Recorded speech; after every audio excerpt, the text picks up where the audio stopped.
शाह रिसाले में खुश आमदीद। सभिनी ॿुधंदड़नि खे सिक भरियो सलाम। अर्ज़ु आहे कि असांजे चैनल खे लाइक करियो, सब्सक्राइब करियो, कमेंट सेक्शन में पंहिंजी राय जो इज़हार ज़रूरु कंदा। शुक्रिया।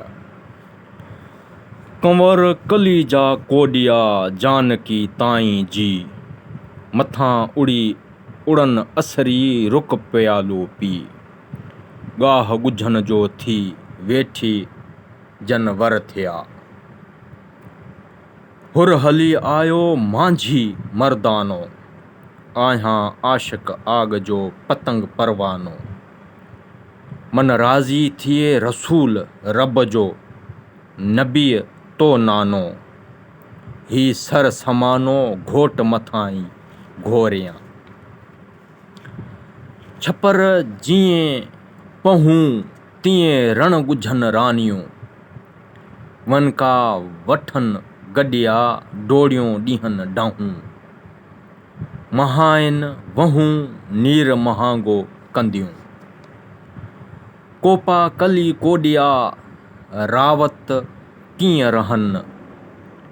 साईं सर फिदा कया अॻियां इमामनि, युजाहिदून फी सबीलिल्लाह कम उहो ई कनि। हूरूं हार ॿधनि सहरा शहीदनि खे। जन्नत संदिन जूअ फाइक हलिया फिरदौस ॾे, फ़ानी थिया फी अल्लाह में हूअ सी थिया हू।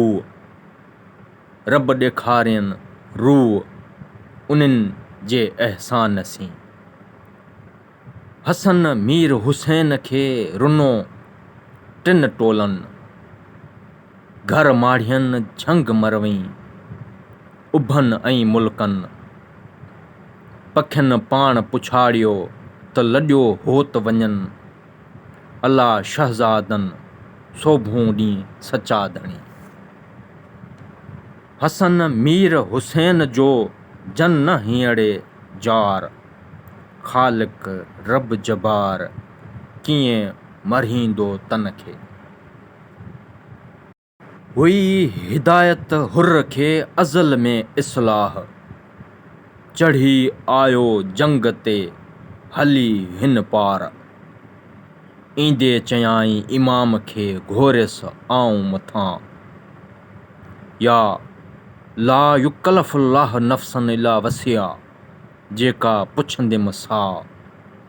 घोट पे लॻा घाव, सर पिण शेर शहीद थियो।